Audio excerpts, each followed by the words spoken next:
I thought I came here to disappear, to escape everything I'd failed at. My marriage, my daughter, my own mind. But nothing prepared me for what I found deep in the woods of Crescent Pass. A female Bigfoot, thin, sickly, clinging to life with a child wrapped on her back. And she didn't attack. She didn't growl. She just looked at me with the eyes of a mother on the edge. Most would have called the authorities. I left food, water, and the next morning it was gone. But something else was left in its place. A small rock wrapped in moss. A thank you.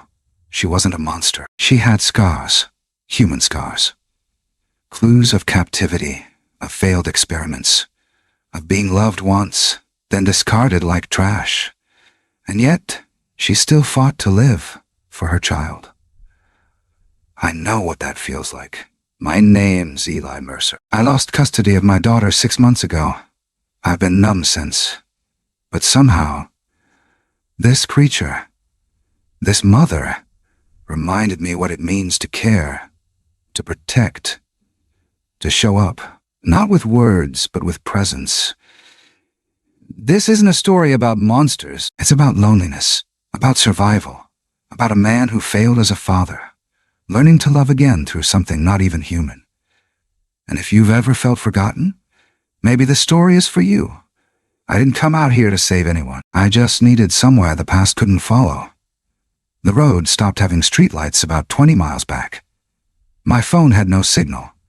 Even the GPS gave up, like it was tired of pretending this place mattered. All I had was a set of printed directions I barely glanced at, and a memory of a rental cabin someone once told me was good for getting lost. I drove through the mist like a ghost, the windshield wipers whispering back and forth in a rhythm that didn't match my heart. It was drizzling, cold, metallic rain that clung to the edges of everything. The forest on either side of the gravel road grew thicker with each mile. Trees leaned in like they knew things. No houses, no signs.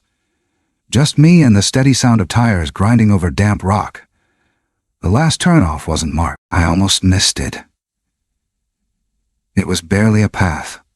Just 2 muddy grooves veering into trees thick enough to scrape both sides of the truck. I hesitated. Not because I was scared. Not yet. Just something in me paused, like a dog catching a scent it can't place. But I took the turn anyway. I was already too far gone. The road sloped down toward a hidden lake, the kind you'd never find unless you were looking for the kind of silence that echoes back. And at the bottom, squatting in the trees like it'd been forgotten by time, was the cabin, paint peeling, deck rotting, one window cracked. But it was mine for the next few days. I unpacked slowly, no rush. There wasn't anything, or anyone, waiting for me. I lit the stove, tossed a can of chili into a pot, then sat at the small wooden table and stared at the flame. I could still hear my ex-wife's voice from 3 days ago. "We're canceling this weekend, Eli." "She's not ready." I didn't argue. What was the point? If you push too hard, you become the reason they say no again. So I left. It was around noon when I drove back up the trail to check out the old ranger station I passed earlier, if you could even call it that. Just a wooden shack with a rusted vending machine and a sagging wire fence behind it, meant to keep wildlife out or people in. I parked the truck under a drooping pine and ate my sandwich with the windows down, hoping the quiet would settle something in my chest. That's when I heard it. A metallic rattle, sharp, sudden, the sound of chain link trembling like something heavy had just climbed over. Not falling, not crashing. Controlled, steady. I froze. Half a bite in my mouth and turned slowly toward the fence. At first, I thought it was a person, something bipedal. Tall, maybe 6 feet. Thin patches of coarse brown fur clung to a long torso, the skin underneath grayish and worn. Arms like tree limbs.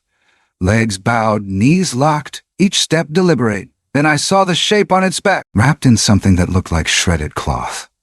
Old, torn, stained with mud and God knows what, was a smaller body.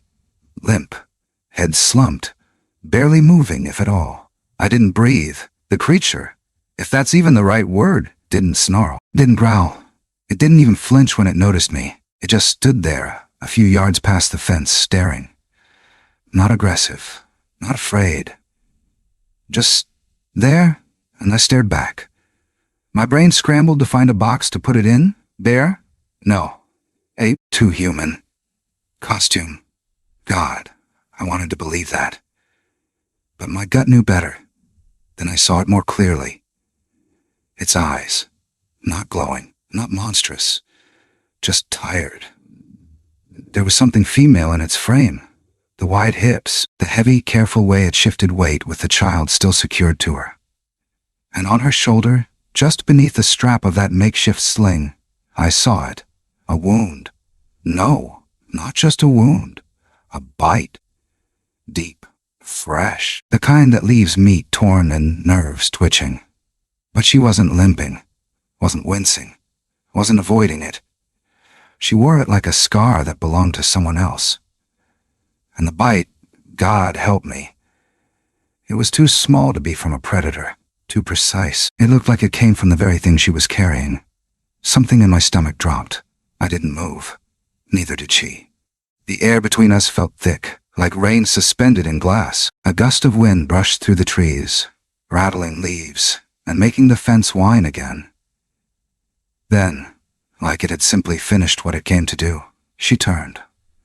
Quietly, calmly, and vanished back into the trees. I didn't realize I'd been holding my breath until my vision blurred. I leaned against the hood of the truck, hands shaking, lungs burning. My mind screamed at me to go. Leave. Don't ask. Don't look back. But something else, something quieter, just whispered, "Stay." That night, I didn't light a fire. I sat on the edge of the bed, staring out the cracked window into the forest where the trees moved like shadows, pretending to be still. And I thought about her, about the way she carried something broken on her back, like it was the only thing keeping her upright, about that wound, still bleeding, maybe, but ignored, not out of pride, not out of pain, but because she refused to drop what she loved. I laid down, but sleep didn't come easy. And when it did, it came with images I couldn't unsee, of eyes in the dark, of a child too small to scream, of a silence so loud it hollowed your chest. You ever feel that? That ache of recognizing something fragile in a stranger? Even if they're nothing like you, even if they're something else. I didn't come here to save anyone, but maybe I wasn't the only one running. And maybe she wasn't the one who needed saving. Not really. The next morning, I'd find myself walking back to that fence, with a granola bar in my pocket, and a question in my throat I didn't know how to ask.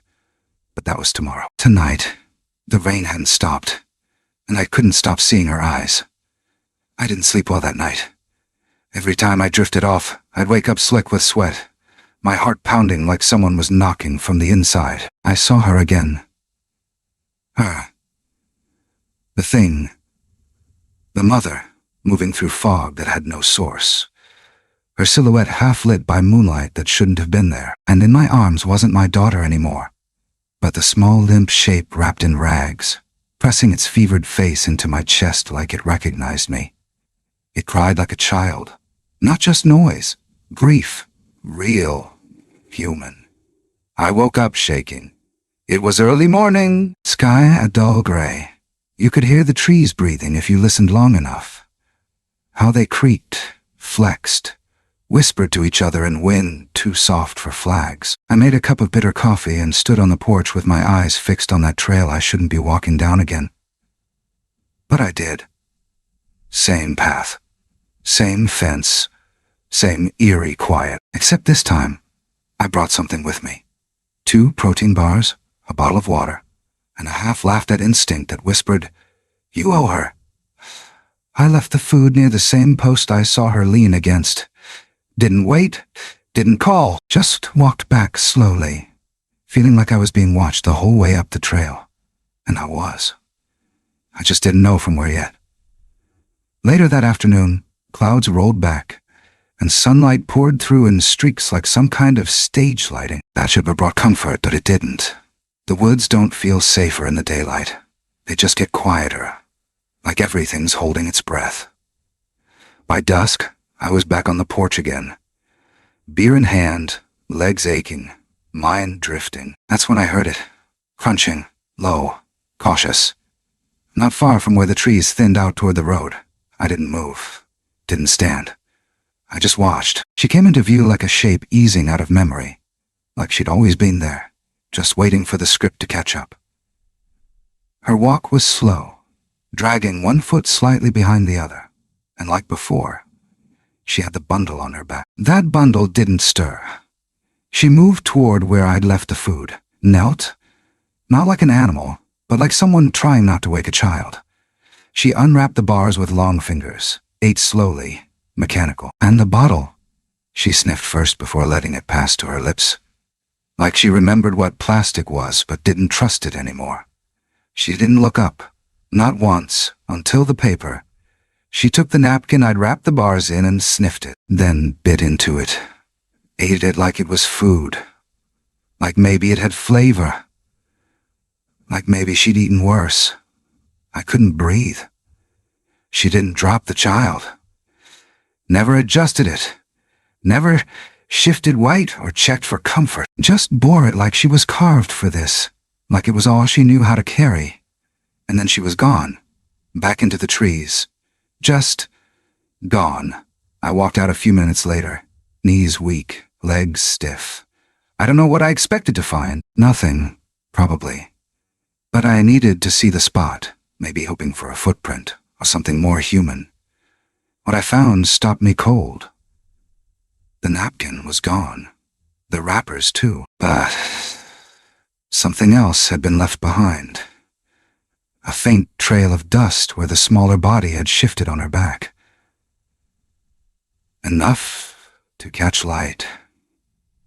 And within that dust, bruising, a sickly yellow-purple halo pressed deep into the shape of ribs, thin, like the bones underneath had nothing left to cushion them.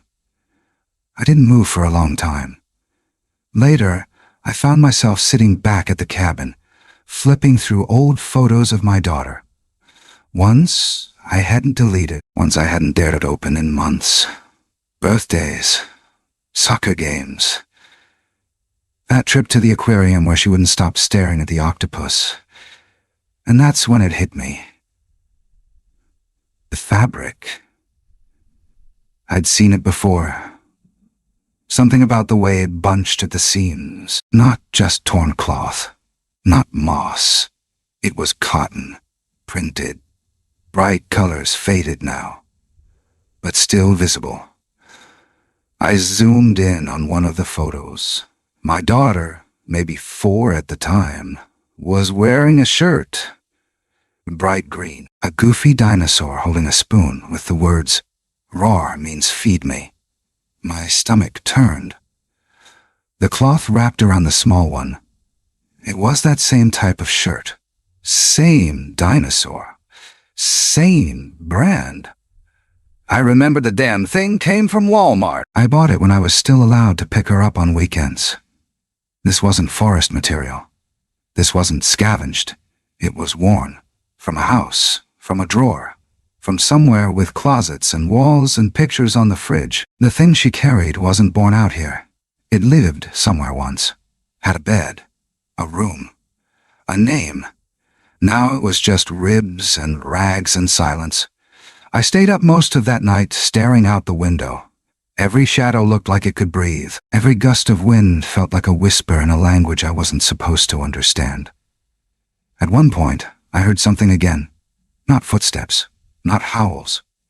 Just the faintest sound of movement. Wet leaves pressing down, then releasing, then nothing.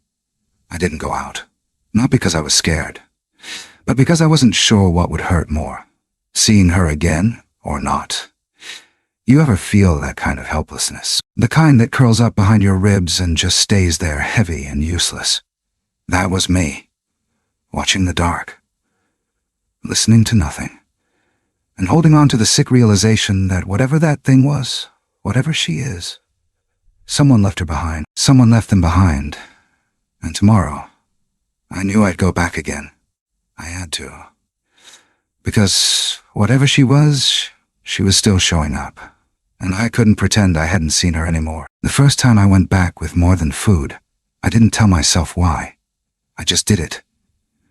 Carved out a bench from 2 logs and a plank I found rotting behind the cabin, dragged it down the trail in pieces, tied it together with rope like I was building a seat for someone who might never sit. But it gave me something to do with my hands. Something quiet. Something kind. That morning the air was still. No wind, no rustling leaves, kind of calm that always makes you feel like you're interrupting something sacred. I placed the bench in the same spot, just off the edge of the woods, where she could see me coming from either side but still had an easy out. I left a bottle of water, another sandwich, and walked away. Didn't stay. Didn't linger. But that night, I didn't sleep. Not from fear. By now, the fear had shifted into something else. Not exactly concern. Not yet trust. It was more like obligation. Like I had stepped into a story already in motion, and now I had to see where it went. So the next day, just before dusk, I came back. And she was there. Not standing. Not moving. Sitting. On the bench I made, back straight, shoulders tense, legs folded beneath her awkwardly, like she didn't quite know how to rest. But she was still, and close, maybe 20 feet. She didn't eat at first, just watched. I could barely see her face through the veil of dusk, but the outline of her was clear. Massive shoulders hunched just slightly, the small figure still strapped to her back like a fragile secret. I sat on the ground, not too near, not too far. I didn't speak, didn't move, just sat, like I'd wandered into a cathedral made of trees and didn't dare break the silence. Eventually, she reached for the sandwich. No sudden moves, just a slow, careful stretch of fingers, as if the act itself might snap the air between us. She unwrapped it and fed herself without looking away. Not wolfing it down, just tired bites, slow chews. Her other hand rested on the small one still bundled tight behind her. That's when I noticed it. Her breathing, labored. Not like she was sick, but like holding the weight of the child had worn her thin. Like everything she had left was poured into keeping that body close, upright, warm. And still, she didn't let go. I stayed there for what felt like hours, though it could have been 20 minutes. Time folds in on itself when you're watching something that shouldn't exist eat a turkey sandwich on a bench you built for no good reason. When she finally stood, she did it in one slow movement, like fog rising off water. She didn't turn toward me, didn't acknowledge me, just disappeared into the woods like mist curling through branches. I waited until the sun was almost gone before heading back. The trail felt different this time. Not heavier. Not colder, but like it knew I'd changed something. And I had. That night at the cabin, I left the porch light off. I don't know why. Maybe it felt wrong. Too human. Too bright for what belonged in these woods. I sat by the window, listening to the creak of old floorboards settling and the slow tick of my watch on the nightstand. Then, just past midnight, I saw it. Not her. The prints. Outside the cabin, wet tracks leading up the porch steps, straight to the window. One set large, the other so small it barely registered. Just soft imprints in the dirt where the rain hadn't yet dried. They stood side by side, not moving, not pacing. Just there, watching. No scratches on the glass, no fogging from breath.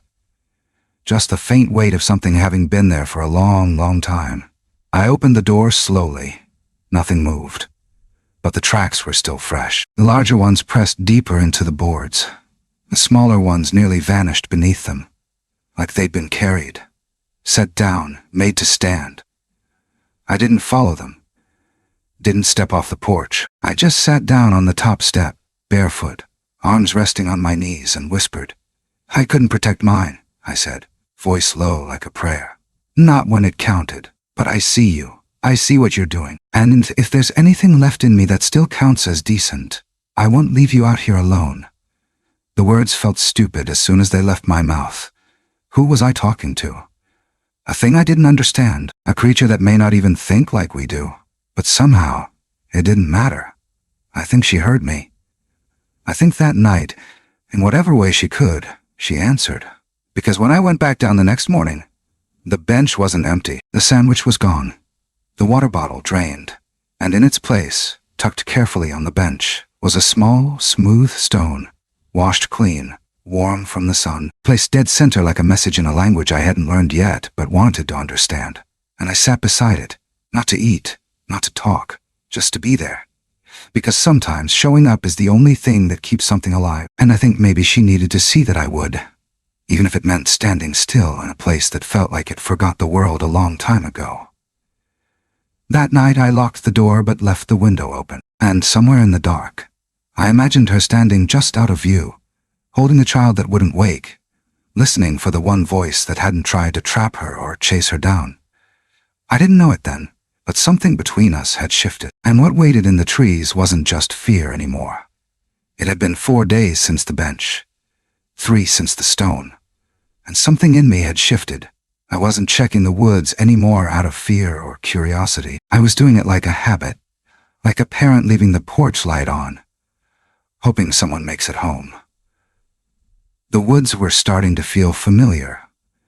Familiar in the way a scar becomes part of your skin. The path down to the clearing had my footprints baked into it now.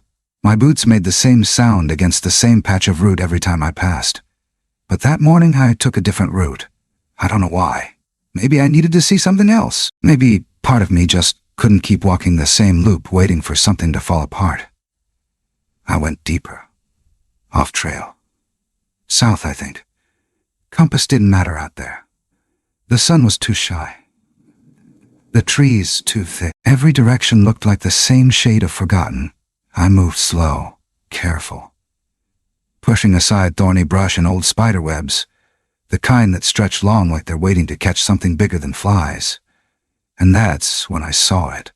Fencing, rusted, half crushed by a fallen tree but still standing in some parts. It wasn't natural. Didn't belong. Just sat there like a leftover secret the forest never bothered to clean up. I followed it until it opened up into what used to be a clearing. Buildings, well, the bones of them, sat crumbling behind rows of twisted mesh wire. Most of the paint had peeled, revealing grayed wood and cold metal. But the sign was still there, faded white, letters barely clinging to the board above the largest door. Genovax, Zone 12.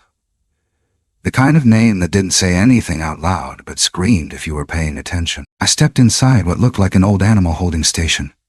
Cages lined the walls, long enough to fit a person hunched over, short enough to keep them that way. I didn't want to think about that. One of the doors still had a chain hanging from it, stained and fused with rust. A sticker half peeled off the gate read, "Specimen 8 inside. I found bones. Small. Unsorted.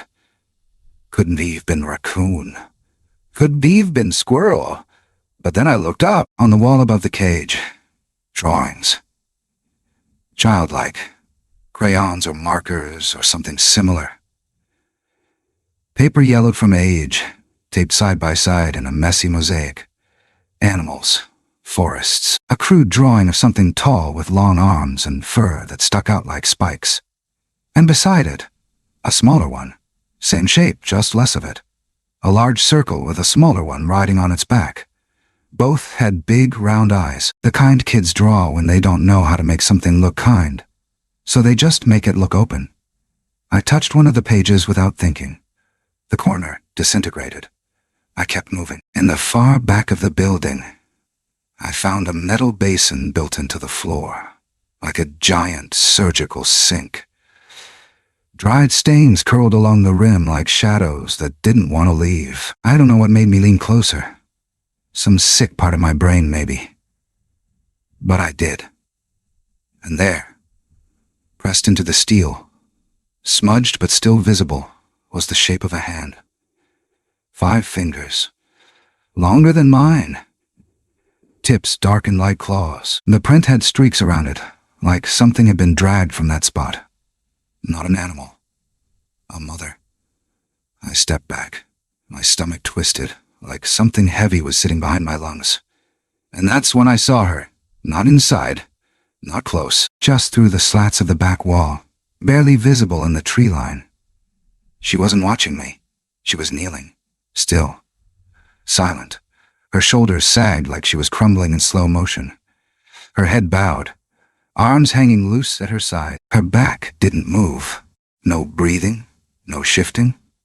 Like someone in prayer. But there was nothing holy in that moment. It felt wrong. Not because she was there, but because it felt like she had been there before. Like she knew this place, like she remembered it. I didn't call to her. I didn't move. I just stood in the shadows of rotting walls and let her be alone. The wind pushed through the broken vents in the ceiling, making the beams groan like something grieving in wood. That was the only sound. She stayed that way for minutes, maybe longer. And then, like waking up from something that had taken everything out of her, she turned and vanished into the trees. I didn't follow. I walked back slow, each step heavier than the last, like the forest wanted to keep me from leaving. Like it wanted me to understand something I hadn't earned yet. That night, I didn't eat, didn't turn on the lights. I just sat at the edge of my bed, playing that image over and over in my head. Her knees in the dirt, her stillness, the look of someone who'd seen things that couldn't be undone, and maybe worse. Things that had been done to her. I remembered the bite on her shoulder again, the weight she carried, the cloth wrapped around the child, worn thin like it had been held too long, like it had soaked up fear instead of warmth. And I wondered what kind of place Genevac's was, who ran it, who locked things up in cages and then taped children's drawings to the walls like it would make any of it okay. I lay down but didn't sleep. Not really. The silence in those woods isn't silence at all. It's memory, and once it touches you, it doesn't let go. Somewhere, not far. I knew she was still awake, too. Not because she had a reason to trust me, but because she had nowhere left to kneel. 3 days. That's how long they were gone. And when I say gone, I mean it in the kind of way that feels like something's been ripped out of your ribs without bleeding. The clearing stayed empty. No signs, no movement, no little offerings left on the bench. The woods stopped whispering. Even the air felt hollow, like it had forgotten how to echo. I told myself maybe they just moved on. Maybe she'd sensed something. Maybe I was too loud, too human, too close. But that wasn't the truth. Not the one that kept me pacing the porch like something wild was crawling up my spine.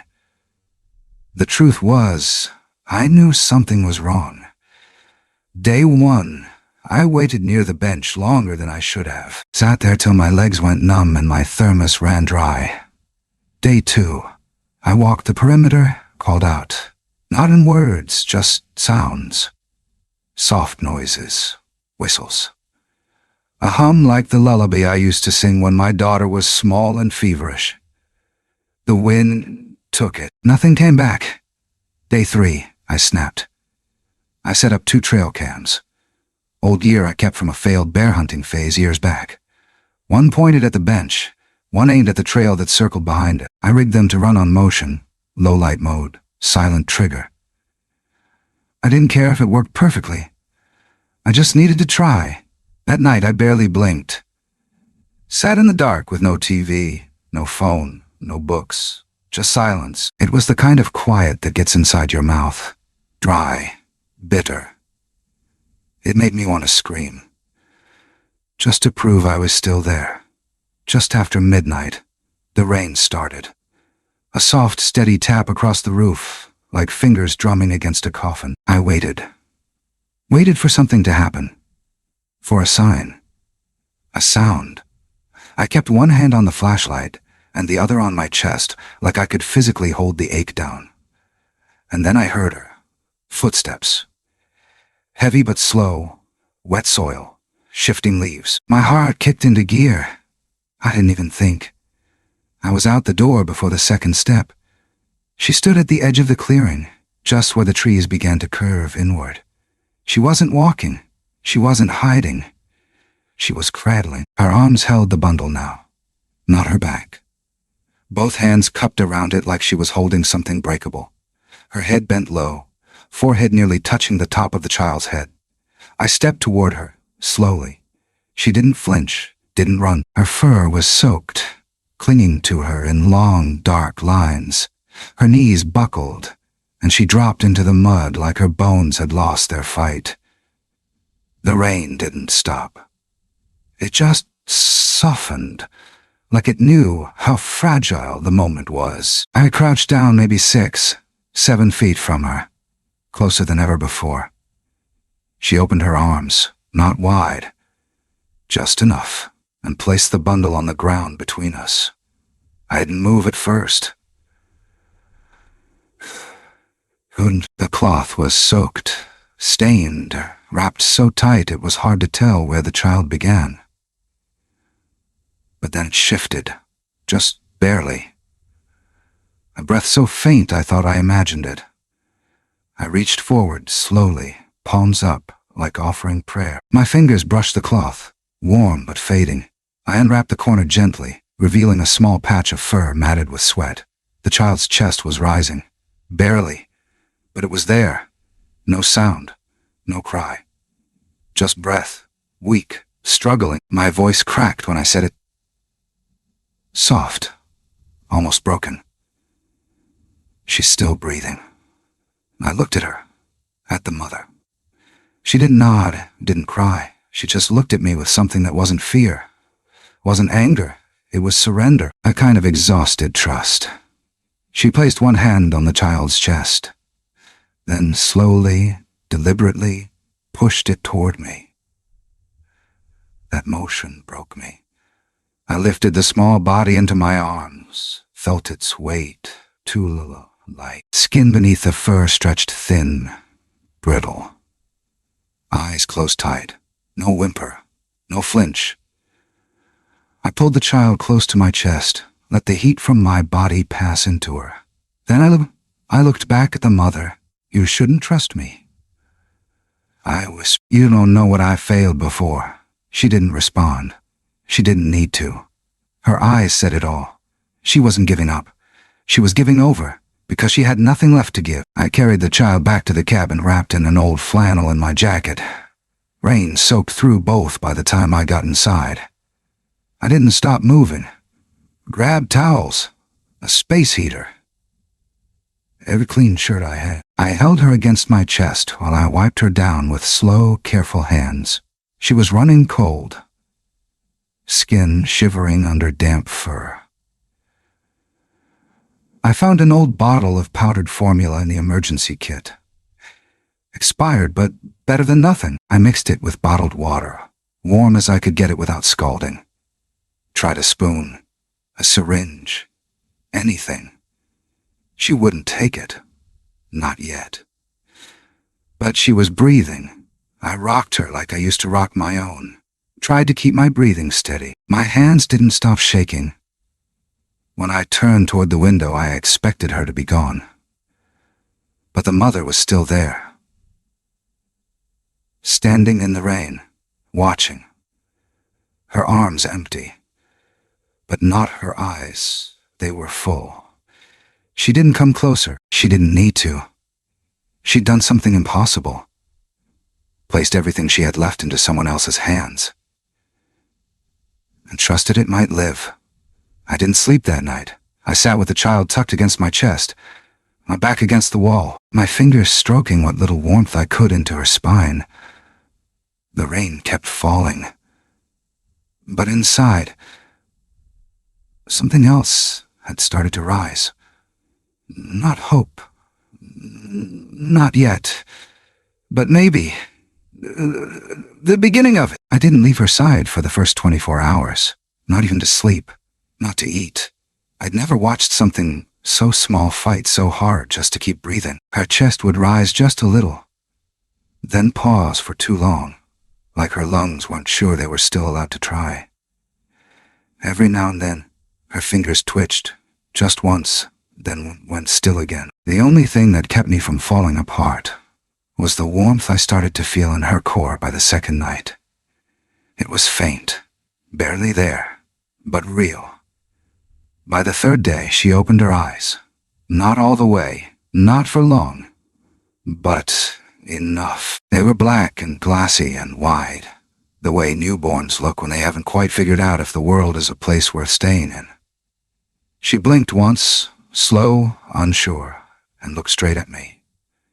I didn't speak, just nodded, and whispered, "Hey." She didn't cry.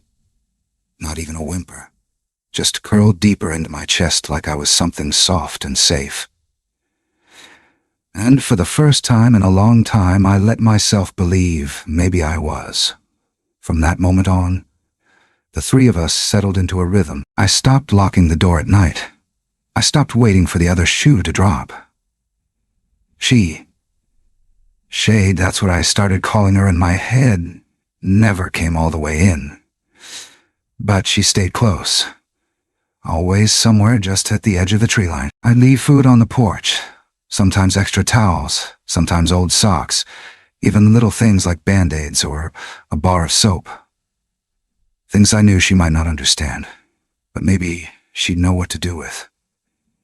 She started leaving signs in return. Once, I woke to find a row of smooth stones lined up on the porch railing.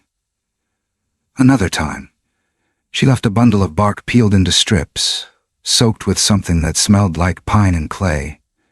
I didn't ask what it was for. I just left it inside by the fire. And that night, the child stopped wheezing in her sleep for the first time. I got better at caring for her. I figured out which food she could take. Yogurt mostly. Crushed berries, warmed milk through a cut-off straw. I blended things soft with the back of a spoon. I wrapped her in a clean towel each night and held her till she stopped shivering. Her body was still delicate, but it was holding on. And her eyes? They started to stay open longer. Started to follow the light when I lit a candle, or the sound of my boots when I crossed the cabin. One morning, she reached out for the spoon on her own. Her hand trembled like a leaf in wind, but she grabbed it, dragged it across the floor, and started scribbling on the wood. At first I thought it was random. Just a kid thing. Motion. Distraction. But then I saw it. Two shapes. Crude. Messy. But clear. A big circle standing tall. Next to it, a smaller one with its hand touching the big one. They weren't bears. They weren't animals. They were us. I knelt beside her, my breath caught in my throat. "You drew us," I said stupidly. Obvious words. She looked up at me and made a noise. Soft, breathy, like a tired sigh trying to become a word. I didn't need it to be perfect. It was enough. That night after she fell asleep, I stepped outside. The moon was low, windless. Sky lit up like old static. Shade stood a few feet beyond the tree line, arms crossed, face unreadable in the dark. She didn't run when I stepped closer, didn't growl, didn't hide. I looked at her, really looked. The blood crusted on her shoulder was gone now. Her fur still looked damp in places, but she was standing taller, stronger. She met my eyes and held them. I don't know how long we stood there. Then she did something she'd never done before. She reached out. Her hand came to rest, not hard, not stiff, on my shoulder. It was heavy, warm. The pressure of it sent something through my chest I couldn't explain. Not gratitude, not forgiveness. Something closer to recognition. Like she finally saw me as part of this, not an outsider, not a threat, just a man who stayed. Her hand lingered a second longer, then dropped. She turned and disappeared into the trees. But she didn't vanish the way she used to. This time, she walked like she knew she'd be back. I sat on the bench until sunrise, let the cold bite at my skin. I didn't mind. The next day, the girl, her daughter, took her first steps. Wobbly, not real steps. Just leaning forward from my lap onto the rug, gripping the edge of a chair for balance. But she did it. She stayed upright. She didn't fall. And I swear, for a second, I felt something warm behind my eyes. I'd seen my own daughter walk for the first time. But I hadn't been part of her second time. Her third. Her scraped knees and wild running. I missed all of that. But here, I was chosen. That's what stuck with me. She chose to walk toward me. She chose to draw me beside her. I wasn't just there. I was part of her memory now. And that did something I didn't know I needed. She kept the spoon. Carried it with her like it was important. And I kept waking up every morning hoping to see her do it again. Because maybe love isn't something you say. Maybe it's just the choice you make when no one else stays. It started with a knock. Not the frantic kind. Not a fist pounding with urgency. Just a soft, slow rap against the front door. 1, 2, 3. Like someone testing the wood for rot. I froze. The child. She was asleep in the crook of my arm. A warm little shape breathing steady for once. There was yogurt on my shirt and crayon scribbles on the floor. It was quiet. Too quiet. I reached over and clicked off the oil lamp, held my breath, waited. Another knock. Firmer this time. Then a voice. OST service. Hello? You up there? His tone was light, friendly. Like he didn't expect anything but maybe a handshake and a signed paper. But I knew better. People don't knock out here unless they want something they think you don't want to give. I stood up, careful not to jostle the girl, laid her down gently in the pile of folded blankets we called a bed now. Her tiny hand still gripping that spoon like it held her to this world. I moved to the window, parted the curtain with 2 fingers. He stood alone on the porch, mid-40s maybe. Trim build, dark green jacket that looked government-issued but worn soft at the seams. Aviator sunglasses even though the sky was full of cloud. He held a clipboard like it was a weapon, but it was the way he scanned the trees behind him. Subtle, too practiced. That made my stomach twist. He wasn't just here to check on fire permits. I opened the door slow. Morning, he said, like we'd been neighbors for years. Didn't call for any visit, I replied. He smiled. Routine sweep. New satellite tags picked up some odd activity in this sector. Small heat signatures, moving regularly. Wanted to make sure there's no injured wildlife wandering through. I didn't answer. Just stared. Then he added, almost as an afterthought, mind if I look around the perimeter? There it was. There it was. The real reason. He stepped forward without waiting for me to say yes. That told me everything. I caught a glimpse of the radio wire behind his collar. Coiled tight. Tucked too clean. He was talking to someone else. My chest tightened. I followed him. He circled the cabin like he'd done this before. Twice. Eyes low, scanning for tracks. Dirt still held the shape of Shade's prints from last night. I saw him pause near them, not touching, just looking, like he knew exactly what he was looking at. You live here alone? He asked. I nodded. Had any trouble lately? Anything strange? No more than usual. He glanced back toward the woods, then at me. Strange can mean a lot of things. Noises at night, unusual animals. Injured ones. Ones that seem too smart. He didn't blink when he said that. That's when I knew he wasn't Forest Service. He wasn't here for permits or cameras. He was here for them. I didn't wait for him to finish his loop. I went back inside, locked the door, closed every curtain, picked the girl up from the floor and held her close. She stirred, let out a soft breath. I grabbed the emergency pack I'd started keeping by the door days ago.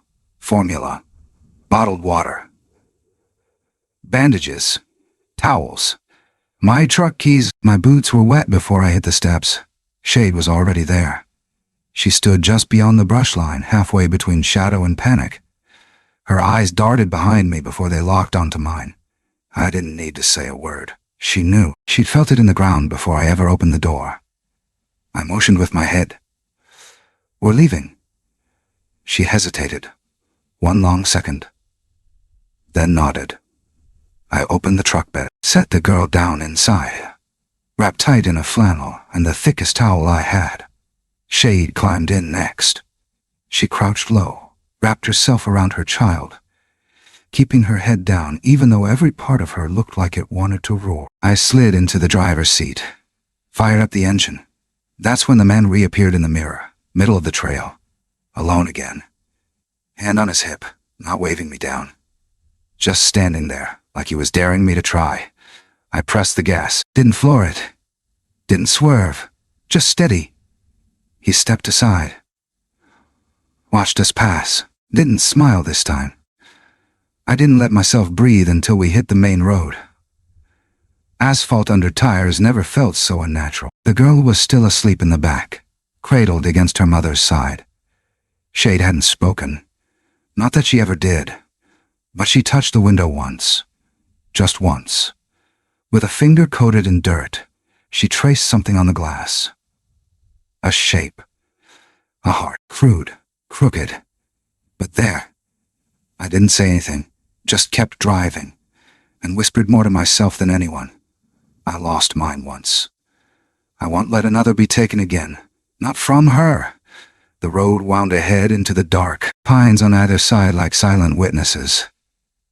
Somewhere behind us, radios clicked on. Boots moved through underbrush. Cameras lit up like eyes. But they'd be too late. This time we were already gone.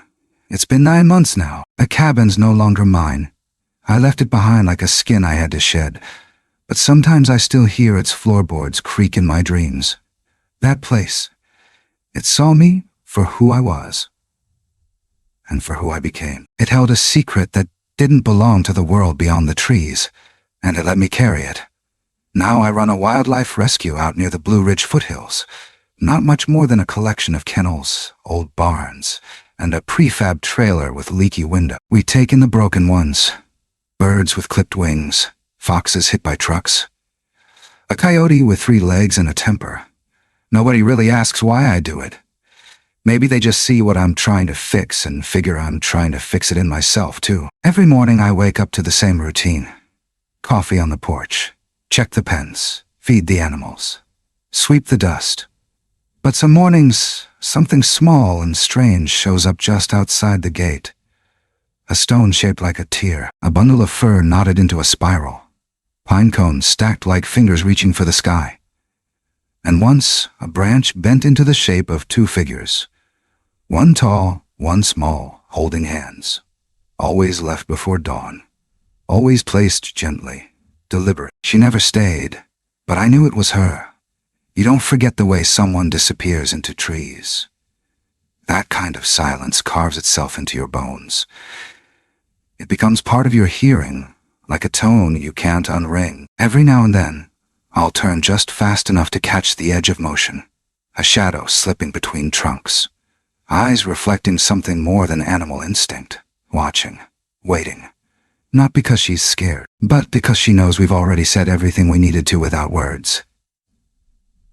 Sometimes at night, I sit on the bench I rebuilt.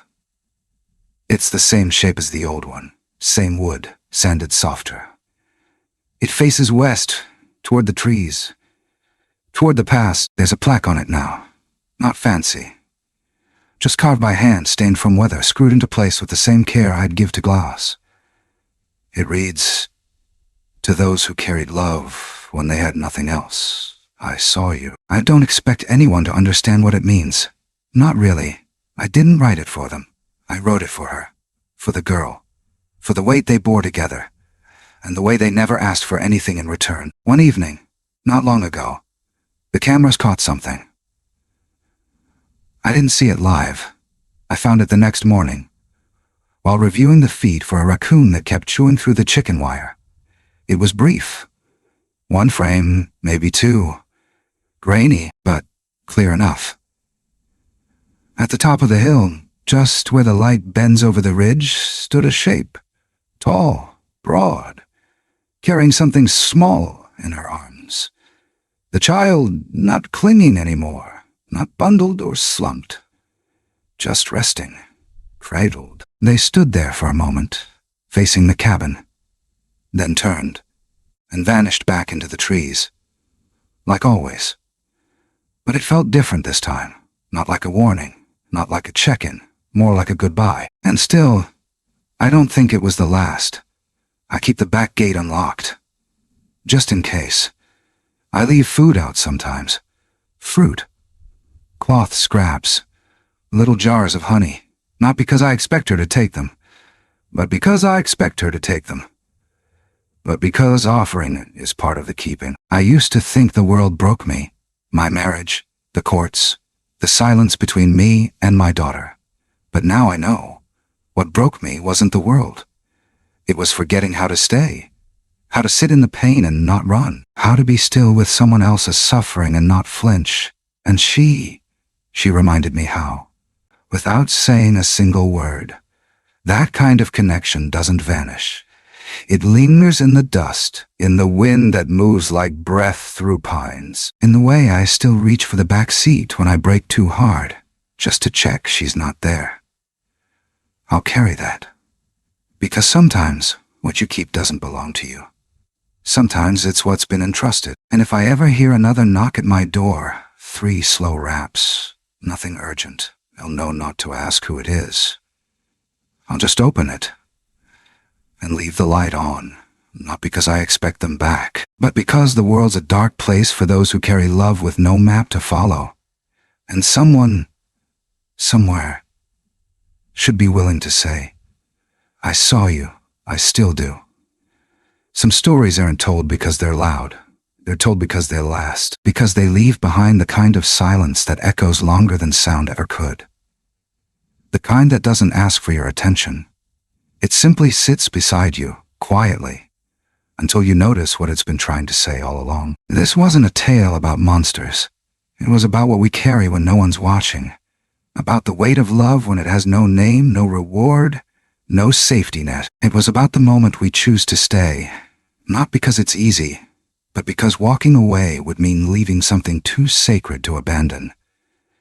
And sometimes, what's sacred doesn't look like what we expect. It's not always wrapped in perfection or explained in words. It doesn't always belong to our world in ways we can measure or understand. Sometimes it's just a hand reaching for another. A small breath that shouldn't have survived. A silent promise between 2 souls who've both known what it feels like to lose more than they could ever say. In a world that's gotten used to looking away, there's something radical about choosing to see. To sit with grief, to recognize something hurting, and not demand it to explain itself, to offer without expecting, to protect without condition, because not everything that matters comes with proof. Some truths are only visible to those who've learned how to look with more than just their eyes. And what we keep, what stays with us long after the last word is spoken, isn't the fear or the mystery. It's the connection. The way something impossible made us feel something real. A way it cracked us open just enough to let the light get in. Maybe that's what stories are for. Not to answer every question, but to remind us that empathy isn't a language. It's a choice. That healing isn't always loud. It's often hidden. And that love, when it's given freely, even across species, boundaries, or belief, is the one thing this world can never take from us once it's been shared. If this story found a quiet place inside you, let it stay there. Let it grow roots, not because it was perfect, but because something inside it was true. Thank you for walking through this with us, for sitting in the quiet, for breathing through the dark, and for not turning away when it got too close to the heart. If the story spoke to you, we'd love to hear what it stirred up. Drop your thoughts in the comments. What moved you? What stayed with you? What made you see things a little differently? And if you want to be here when the next story unfolds, raw, real, and just a little wild, make sure to like, subscribe, and turn on notifications so you won't miss what's coming next. Until then, keep listening to the quiet places. They remember you.